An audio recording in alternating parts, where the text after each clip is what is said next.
Good evening.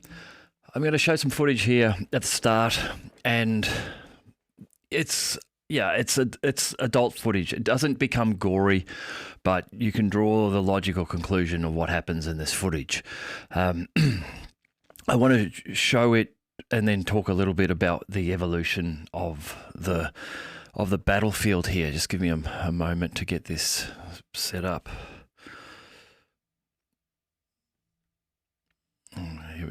This is just, it'll start in a couple of moments. You'll see this is drone footage.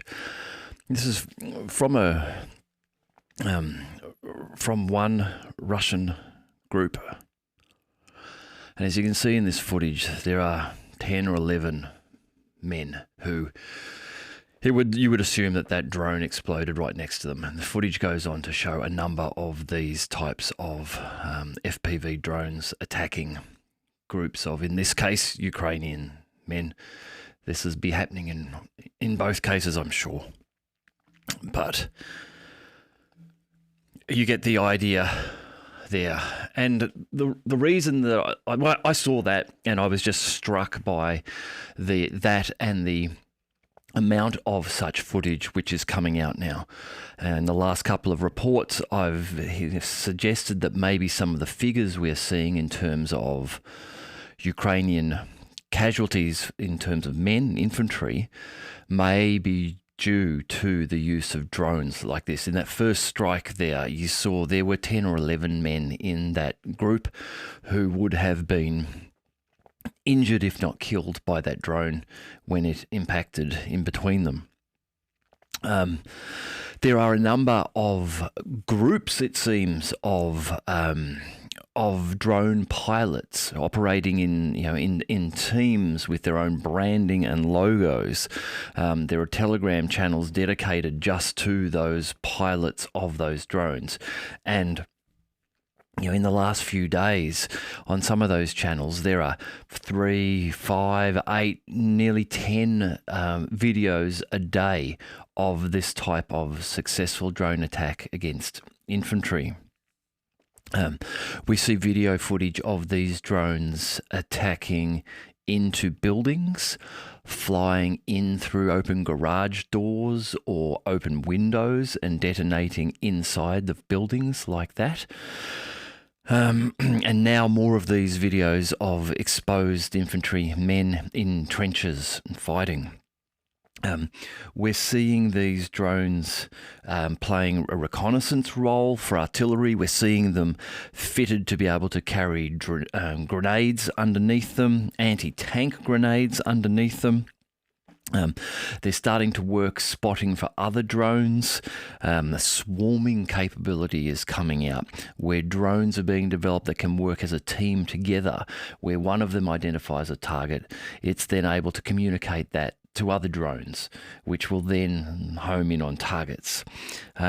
AI capability in these drones to allow them to automatically detect using visual and infrared sensors, detect targets, identify targets, and then make decisions about whether to attack a target. For example, being able to determine that not only is that I can see a tank, but that is a whole and operational tank, as opposed to that is a damaged tank. No point me wasting myself as a kamikaze drone on attacking that tank, and instead look for another target. We're soon going to be seeing fully AI capable drones, and they will dispense with the pilots entirely.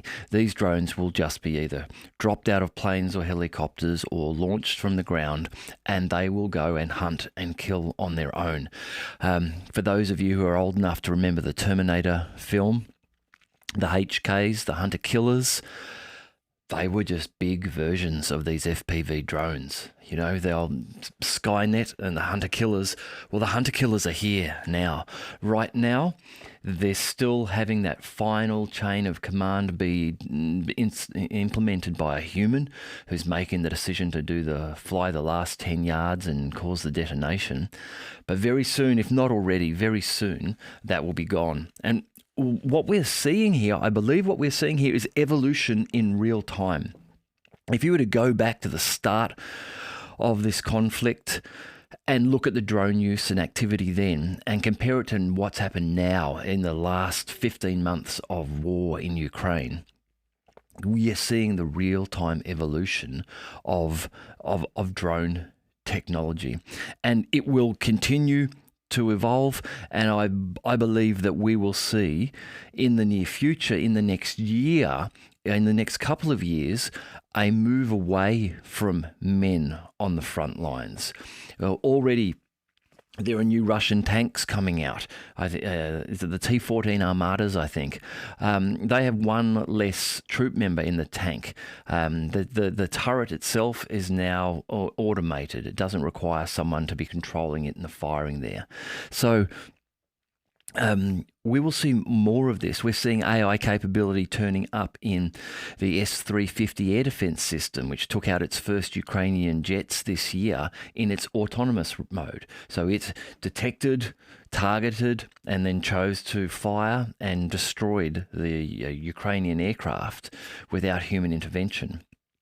So as this evolution continues, in the next year or two, I think we will see more and more drone warfare, autonomous drone warfare on the front line.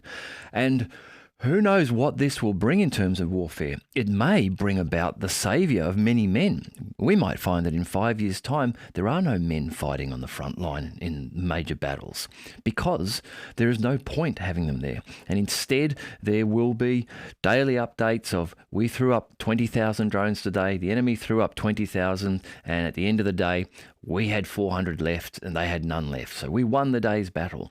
That may be what happens here. Tanks will be automated.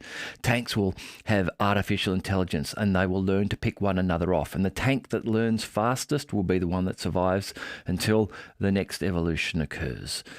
It's going to be a very interesting period of time as AI is getting involved in all areas of our life, but to see it becoming involved in warfare and the impact that may have, as I say, it may, in a weird way, save lives.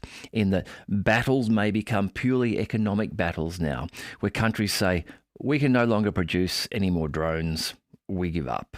But we haven't lost all of our young men or our fighting age men, because there's been no point in sending them to the battle. They've continued, they've worked at home in the drone factories making the drones.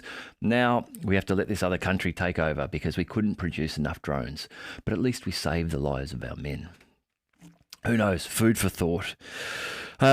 I will get into the battle update and I will talk about the Konstantinovka missile strike today, which many of you will be aware of. I'll talk a little bit about that. Before that, I just cover off a couple of other news items. I've spoken recently about the Turkish President Erdogan and his trip to Sochi to speak with President Putin. And when I first spoke about that a couple of days ago, I was wondering what were the underlying reasons of why he was there. On the surface, it was the grain deal, of course, but there had to be more than that. So now, having done some reading around, there are a few things which looks like may have been really going on there. There's talk of what seems to be an exclusive Russian grain deal, which Turkey will manage or coordinate to some extent. I haven't got the details on it. I just saw a headline before. But this appears to be a grain deal for Russia, not a grain deal involving Ukraine. So not the Black Sea Grain Initiative reinstated, but something which Putin and Erdogan have together decided to undertake. So there'll be more coming out on that. Also, I saw some reporting. It was announced that Erdogan and Putin had the heads of their central banks meeting at the same time. And President Erdogan spoke about that and said that they were planning for payment for goods in native currencies. So here we're talking about Turks being able to pay, well, the Turkish government being able to pay in its native currency when it's purchasing goods and services from Russia, and Russia being able to purchase in rubles when it's buying Turkish goods and services. So here we see another instance of the de-dollarization of international trade, where these nations in the past would have used American dollars. Now they're going to use their own national currencies for trading. Then Yes, the rumours that Turkey may have asked Iran for an invite to BRICS. So it does seem as though Turkey is reading the tea leaves and deciding that for it, being a member of BRICS might be a better solution than trying to get into the EU. As I mentioned this in the previous report, if that is the case, and if Turkey does make grounds to join BRICS and is invited into BRICS, and we do have reports that China was looking to invite more nations in at the last BRICS summit, but India wanted less, so they sort of settled, they compromised, and 6 were admitted. If Turkey were to be offered a seat in BRICS in the near future, perhaps even before the next summit, that then becomes a challenge for NATO, because Turkey is also a NATO state. But if it is seen to now be aligning with the BRICS countries, that may be something that could possibly lead to the first expulsion of a NATO state from NATO. Again, interesting. Let's see. North Korea was in the news. Russia is going to be sending a delegation to North Korea's next major military parade, and President Putin has invited Kim Jong-un to Moscow to talk about weapons. So we are seeing a strengthening of the relationship between Russia and North Korea. North Korea obviously very close to China and with military support to China. Some reports recently that North Korea, to Anthony Blinken, the US Secretary of State, saying that North Korea had provided some weapons to Russia and that he thought this wasn't something that should be allowed to happen, which is obviously an interesting position to take when you look at the weapons that they are supplying to Ukraine. So President Putin and Kim Jong-un appearing friendly and talking about weapons, and what that may mean North Korean production of shells and weapons for Russia as it continues its fight with Ukraine, and possibly Russian air defense systems traveling in the other direction to North Korea, as Japan and the US and South Korea, can have their continued military maneuvers in the seas just south of North Korea. Then a little bit of a note on China. So Xi Jinping will not attend the G20 summit. This was reported by many to be a snub to President Modi because of the conflicts that India and China have. However, what it appears to be far more likely is that this is President Xi Jinping not wishing to provide an audience to Joe Biden. Joe Biden, who would be attending the G20, has been pushing for a meeting with Xi, and there was a headline that Biden and his administration were disappointed when they found out that Xi wouldn't be attending. So it seems as though the American administration is looking to calm things down a little, perhaps with China, perhaps try to mend some fences, build some bridges here, as in the last month and the last weeks, we have seen this growth in BRICS, this pull away from the global south, from the US. And the US must be starting to recognize that what it once thought would never happen, which would be nations trading in other currencies, that is beginning to happen. Another example being that the Bank of China has just done its first investment into Argentina in Chinese yuan, and Argentina is going to start paying China in its native currency. Argentina is going to start paying China in Chinese yuan. So we just have more and more stories of nations now using other currencies other than the dollar to pay for international trade. Argentina, a month or so ago, paid off some of its IMF debt with Chinese yuan. So more and more of that happening, which is a concern for the US as the de-dollarization takes the sting out of the dollar as a sanctions weapon around the globe. All right, on to the battlefront update. let me just get the map up here. Where are we? So, start in the Kupiansk direction, up in the northern front line. So, Kupiansk, up here in Ukraine. As a result of the competent actions, of course, this is the Ministry of Defence reporting, hence the colour which is given to this reporting. As a result of the competent actions of units of the Centre Group of Forces, their Army Aviation and Artillery, 2 attacks by assault groups of the 12th Special Forces Brigade and the 63rd Mechanised Brigades of the Armed Forces of Ukraine have been repelled close to Chervenaya Dobrova and the Serebryansky Forestry. The enemy losses were reported to be 50 Ukrainian servicemen, 2 armoured fighting vehicles, 1 Godzika self-propelled artillery system, and 1 D-30 howitzer. Moving down from this area, moving down past Liman and Torsky, and now Kramatorsk, Bakhmut, Klishivka, Avdiivka and Donetsk. In the Donetsk direction, units of the Yug Group of Forces, in cooperation with Army Aviation and Artillery, have repelled 10 attacks by assault groups of the 80th Airborne Assault, 110th Mechanised and 59th Motorised Infantry Brigades of the Armed Forces of Ukraine, close to Kleshievka, Orekhovo, Vasilovka, Khimik, Nevelskoye and Mariinka. Now, all of those areas, there has been fighting going on for months through those areas. Very heavy fighting in this Donetsk area. However, the news from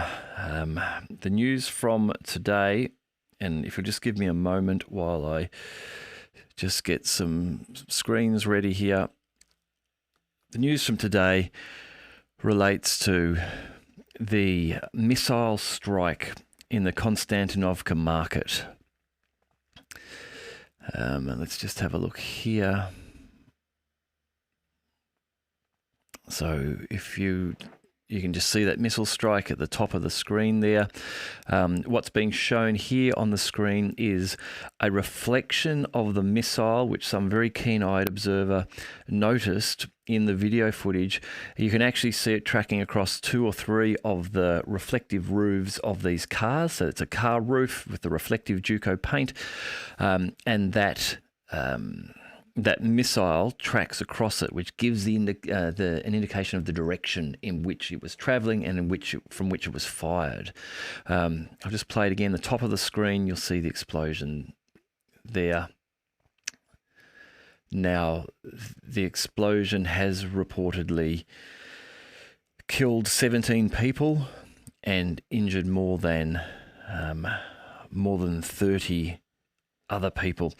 The attack happened in the Konstantinovka market, and Konstantinovka is about 60 kilometers north of Donetsk city. When this attack first happened this morning, was first reported this morning, I'm just going to find something else here. When it was first reported this morning, it was reported by Ukrainian channels as being a Russian missile strike on this market. Interestingly, very soon after that, a pro-Ukrainian account came out, showed video, and a very popular Ukrainian channel who also works for Build magazine came out saying that he believes that it was not a Russian missile, it was in fact a Ukrainian missile.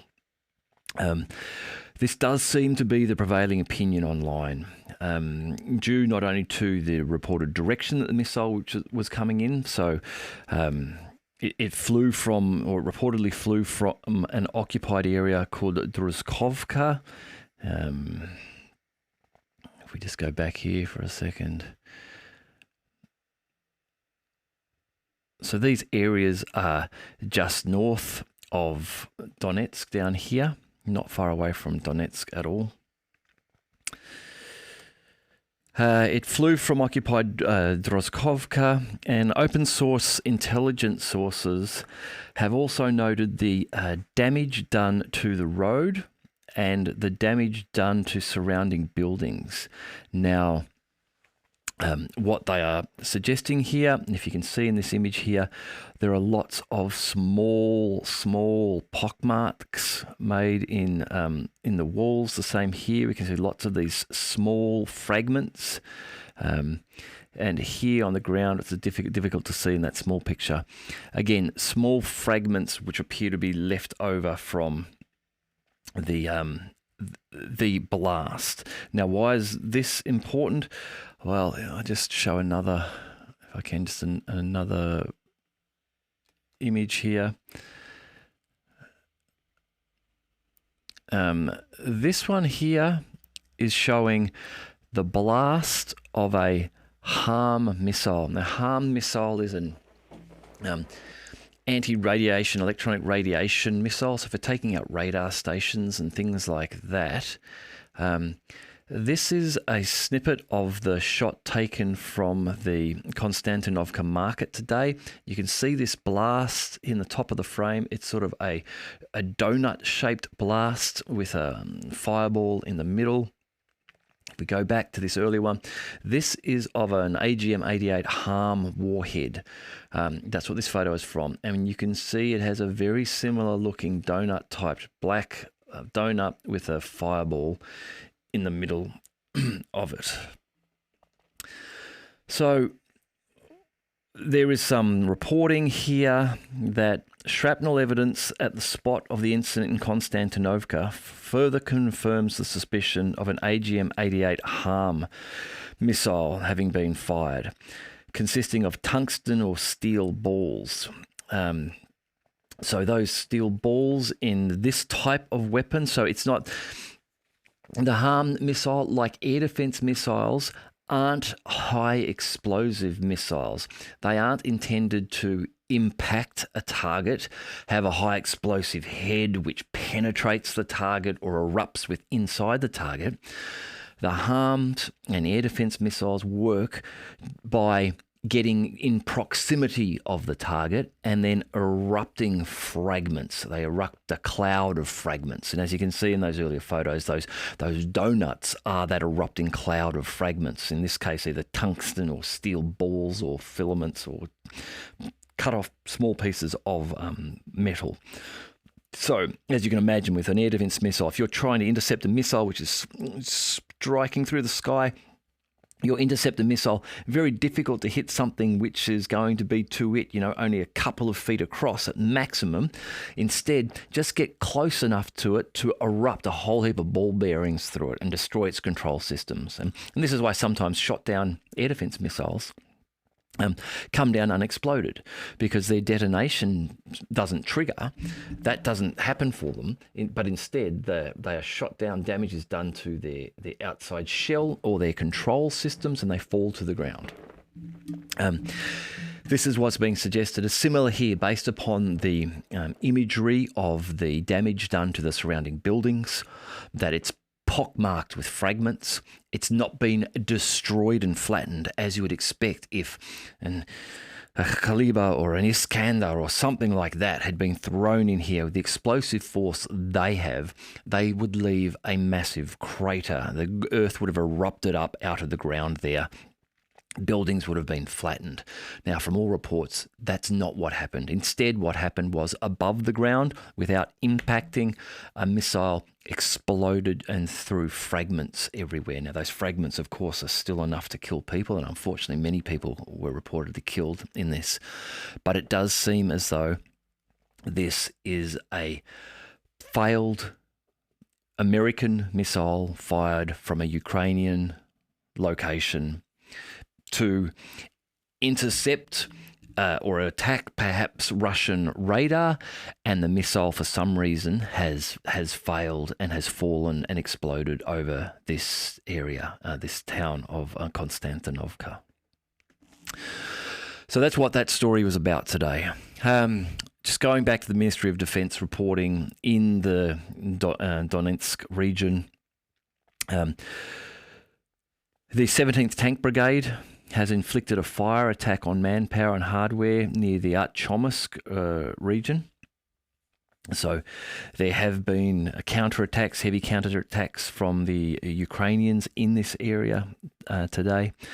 The Ministry of Defence, however, reports that Ukrainian losses were up to 285 servicemen, 1 tank, 2 infantry fighting vehicles, 5 motor vehicles, 1 Gvozdika self-propelled artillery system, 1 Rapira gun, and 1 drone control post. So heavy fighting again in Donetsk.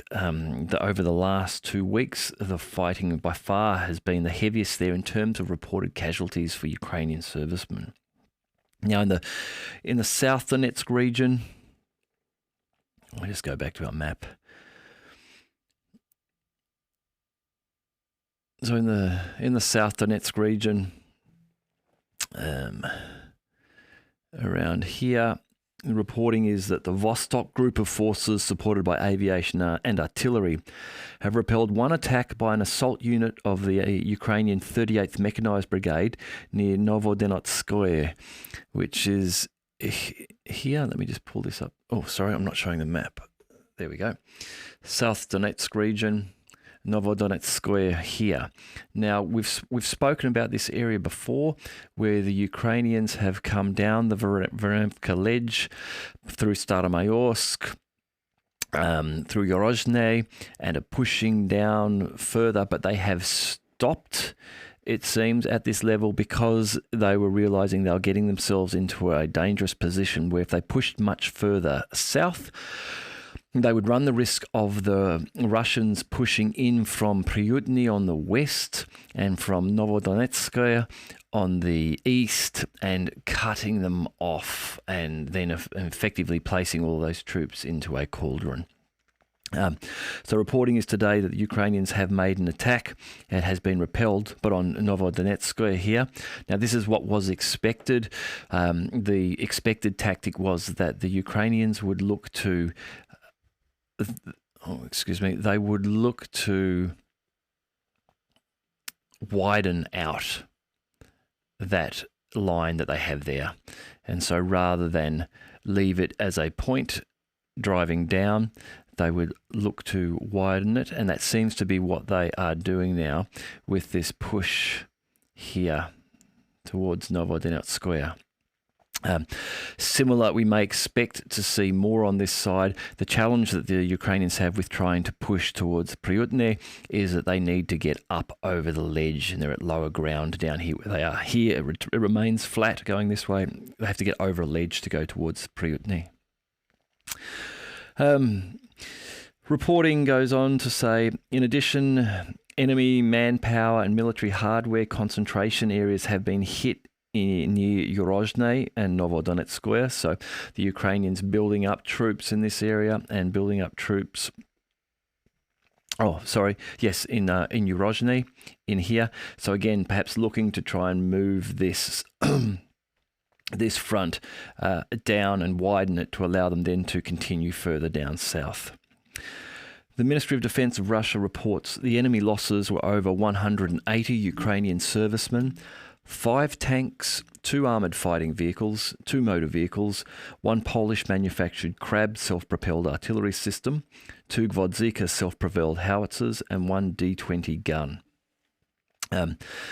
So again, quite a few pieces of artillery along the front line reportedly being destroyed. 2 in Donetsk, 1, 2, 3, 4 here in South Donetsk region. And now moving on to Zaporozhye region. Let's just move across here. Now, the area of interest here, of course, is Robotny.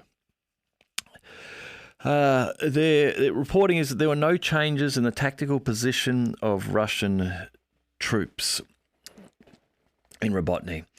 So it seems as though what has been happening in Robotny has not seen advances by the Russians, and most likely then not seen advances by the Ukrainians either.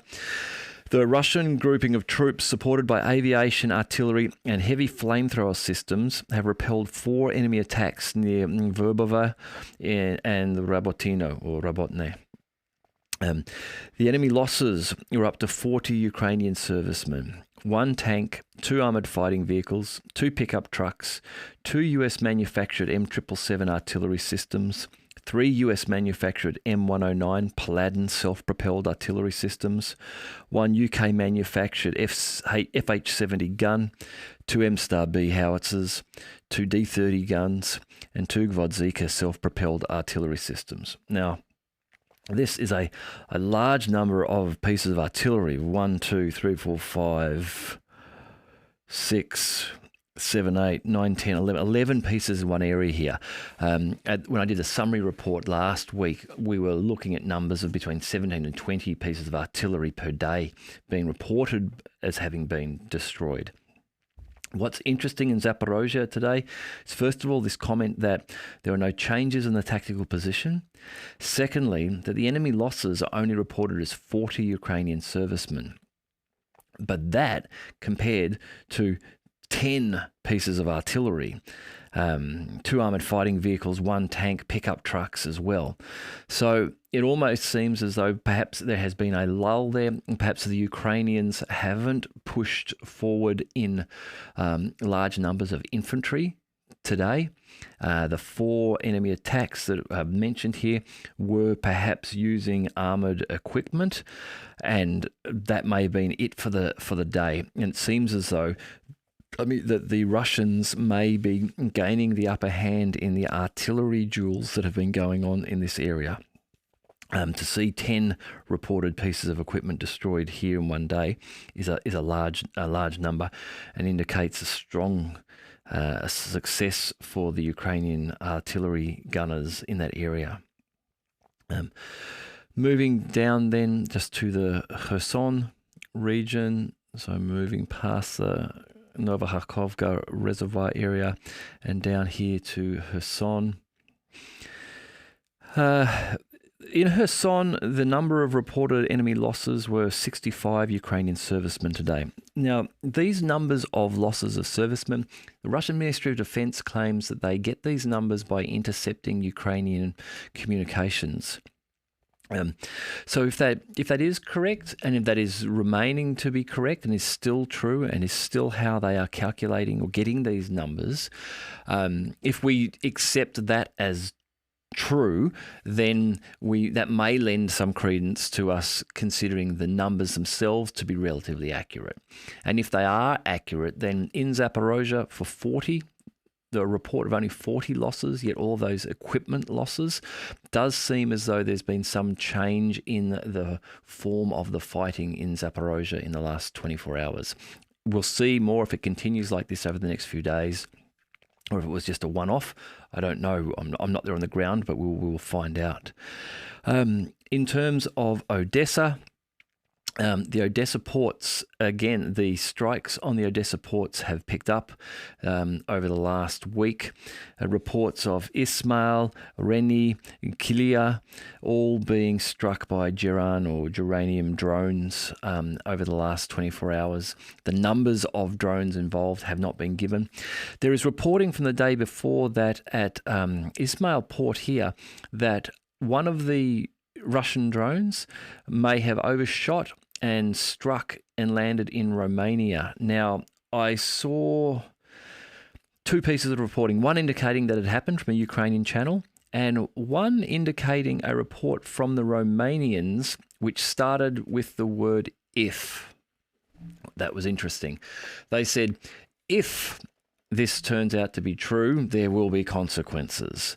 So that was from the Romanians. So either, I guess I'm thinking 2 things. Either it did happen and the Romanians accept that it was probably an accident. Remember that in here, Ismail and Reni, these are on the Danube River. The Ismail port here, which the Russians are striking, on the other side of the river here, on the southern side, that is Romania. So if one of those drones does miss by, not by far, 50 or 100 meters, it will land in Romania. So the Romanians may have just said, yep, It happened. We're treating it as an accident. We're not treating it as an intentional strike by the Russians on us, because we're not ready to get into a NATO Article 5 situation at the moment. Or it didn't happen. I would say they are the two most likely scenarios. If it had happened and Romania was really upset about it, I think that we would have heard something about it, and they would now be indicating they were calling NATO for a meeting to talk about Article 5 response. But that hasn't, as far as I'm aware, hasn't happened yet.